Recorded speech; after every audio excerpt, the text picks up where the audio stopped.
মধ্যপ্রাচ্যের ভূরাজনীতির দাবা বোর্ডে এমন একটা চাল চলল যেটা একাই পুরো বিশ্ব ব্যবস্থাকে উল্টে দেওয়ার ক্ষমতা রাখে। ইরান আর পরোক্ষ লড়াইয়ে নেই। চীন আর রাশিয়া এবার সরাসরি মাঠে নেমে এসেছে, আর মার্কিন যুদ্ধজাহাজের সেই অজেয় অবস্থান সেটা এখন আর আগের মতো নেই। কিন্তু প্রশ্ন হচ্ছে, এত বড় একটা সরাসরি সংঘাতের পেছনে আসল কৌশলটা কি? আর এই ঘটনা কি শুধু মধ্যপ্রাচ্যের জন্য হুমকি, নাকি তৃতীয় বিশ্বযুদ্ধের মূল সূত্রপাত?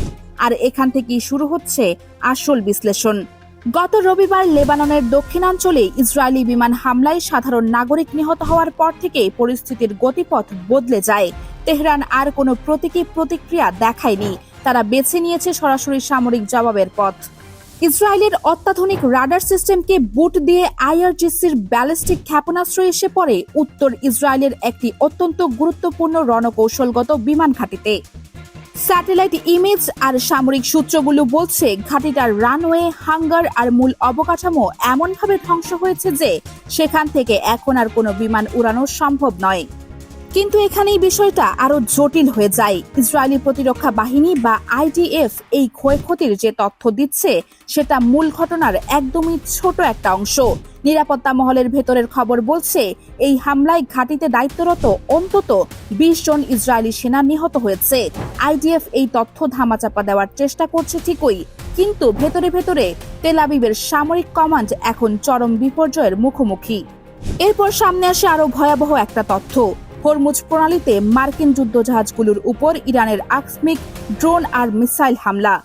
ইরান এখানে যে রণকৌশল ব্যবহার করেছে সেটা বিশ্লেষকদের চমকে দিয়েছে। প্রথমে সস্তা ড্রোনের ঝাঁক পাঠিয়ে মার্কিন রাডার সিস্টেমকে ব্যস্ত করা হয়েছে, আর সেই ফাঁকে সমুদ্রের বুক চিরে ধেয়ে এসেছে অ্যান্টি শিপ ক্রুজ মিসাইল। পেন্টাগনের সেই অজেয় এয়ার ডিফেন্স সিস্টেম এখানে পুরোপুরি ব্যর্থ হয়েছে। হরমুজে থাকা বেশ কয়েকটি মার্কিন রণতরী এখন অচল। মার্কিন নৌবাহিনীর এই ক্ষতি শুধু সামরিক নয়, এটা আমেরিকার বৈশ্বিক আধিপত্যের এক বিশাল মনস্তাত্ত্বিক আঘাত। আর এই জায়গাটাই এখন সবচেয়ে বেশি আলোচনায়। ভিয়েনায় আন্তর্জাতিক পরমাণু শক্তি সংস্থা বা আইইএই এর সদর দপ্তরে যা ঘটেছে তা শুধু মধ্যপ্রাচ্যের সমীকরণ বদলাচ্ছে না, পুরো বিশ্বকে নতুন করে সাজাচ্ছে। চীন আর রাশিয়া এই দুই পরাশক্তি একযোগে মাঠে নেমে পুরোপুরি তেহরানের পাশে দাঁড়িয়েছে। তাদের যৌথ বিবৃতির মূল কথা কি? জাতিসংঘের 2231 নম্বর প্রস্তাবের মেয়াদ শেষ, ফলে আইনগতভাবে ইরানের পরমাণু অস্ত্র তৈরির কোনো বাধা নেই। আর পশ্চিমা দেশগুলো যদি ইরানের এই পরমাণু কর্মসূচিতে কোনো বাধা দেওয়ার চেষ্টা করে, তবে চীন ও রাশিয়া যৌথভাবে তার জবাব দেবে। এর মানে কি দাঁড়াচ্ছে? এর মানে দাঁড়াচ্ছে, ইরান এখন একা নয়। ইরানকে পারমাণবিক শক্তিধর রাষ্ট্র হিসেবে দেখতে চায় বেইজিং আর মস্কো। আর ইরানের পরমাণু স্থাপনায় এখন আঘাত মানে সরাসরি চীন ও রাশিয়ার সাথে যুদ্ধে জড়িয়ে পড়া। ওয়াশিংটন আর তেল আবিব এই চ্যালেঞ্জটা কিভাবে নিচ্ছে সেটাই এখন সবচেয়ে বড় প্রশ্ন। কিন্তু আন্তর্জাতিক বিশ্লেষকরা এখন অন্য প্রশ্ন তুলছে। গত এপ্রিল মাসে যে ভঙ্গুর যুদ্ধবিরতি চুক্তি হয়েছিল আমেরিকা, ইসরায়েল আর ইরানের মধ্যে, সেটা এখন আর নেই। কিন্তু ইরান কেন এত বড় ঝুঁকি নিচ্ছে? এর পেছনে একটা সুস্পষ্ট কৌশল কাজ করছে। লেবাননে হামলার পর ইরান যদি শুধু কথার লড়াইয়ে সীমাবদ্ধ থাকত, তাহলে ইসরায়েল ধীরে ধীরে লেবাননের উপর তাদের অভিযান বাড়িয়ে দিত। কিন্তু ইসরায়েলি বিমান ঘাঁটি ধ্বংস করে ইরান বার্তা দিতে চেয়েছে যে ভূমি থেকে ভূমিতে তাদের আঘাত হানার সক্ষমতা আগের চেয়ে অনেক বেশি। আর হরমুজে মার্কিন জাহাজে হামলা, এটা শুধু সামরিক নয়, এটা একটা অর্থনৈতিক হুমকি। বিশ্বের প্রায় 1/5 তেল এই হরমুজ প্রণালী দিয়ে যায়। ইরান যখন বলছে তারা এই পথ নিজেদের নিয়ন্ত্রণে নিচ্ছে, তখন বৈশ্বিক তেলের বাজারে যে ধস নেমেছে সেটা আমেরিকাকে অর্থনৈতিকভাবেও চাপের মুখে ফেলেছে। এখন দেখা যাক পরিস্থিতিটা কাদের জন্য লাভজনক হতে পারে।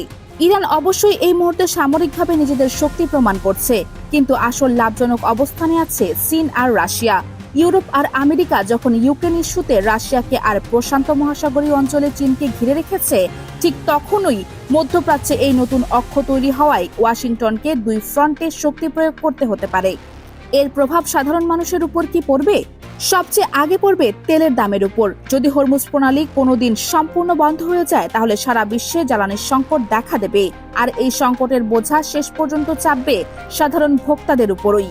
দ্বিতীয়ত, যদি এই সংঘাত আরো বাড়ে, তাহলে পুরো মধ্যপ্রাচ্যে যুদ্ধের আগুন ছড়িয়ে পড়ার সম্ভাবনা থাকছে, যার ফলে লাখ লাখ মানুষ শরণার্থী হয়ে পড়তে পারে।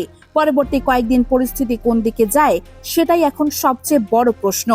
ইসরায়েল ইতিমধ্যে হুমকি দিয়েছে উত্তর ইসরায়েলে আরেকটি আঘাত এলে তারা বৈরুতকে মাটির সাথে মিশিয়ে দেবে। অন্যদিকে তেহরানও পরিষ্কার করে দিয়েছে ইসরায়েল বা লেবাননের চোখ তুললে এর চেয়েও ধ্বংসাত্মক জবাব আসবে। আমেরিকা এখন একটা ফাঁদে পা দিয়েছে বলে অনেক কৌশলগত বিশ্লেষক মনে করছেন। যদি তারা হরমুজ বা ইরানের উপর পাল্টা হামলা চালায় তবে তারা সরাসরি চীন আর রাশিয়ার সাথে যুদ্ধে জড়িয়ে পড়বে। আর যদি তারা নীরব থাকে তাহলে তাদের বৈশ্বিক সামরিক আধিপত্যের যে ভাবমূর্তি সেটা চিরতরে ভেঙে যাবে। আর যদি পরিস্থিতি আরো খারাপ হয় তাহলে এর প্রভাব শুধু একটি দেশ বা একটি অঞ্চলেই সীমাবদ্ধ থাকবে না। বিশ্বের অর্থনীতি, বৈশ্বিক নিরাপত্তা ব্যবস্থা আর পরমাণু অস্ত্র বিস্তার রোধের যে চেষ্টা সবকিছু একেবারেই অচল হয়ে যাবে। এখন পুরো বিশ্বের নজর Washington, Tel Aviv, Tehran, Beijing আর মস্কোর দিকে। পরমাণু অক্ষের এই নতুন ভূরাজনীতি কোন দিকে মোড় নেয় সেটা আগামী কয়েকদিনে স্পষ্ট হয়ে যাবে। আপনার কি মনে হয় এই পরিস্থিতি থেকে কূটনৈতিক সমঝোতার কোনো পথ বাকি আছে, নাকি বিশ্ব আসলেই একটা বড় সংঘাতের দিকে এগিয়ে যাচ্ছে? আপনার বিশ্লেষণ কমেন্টে জানাতে পারেন।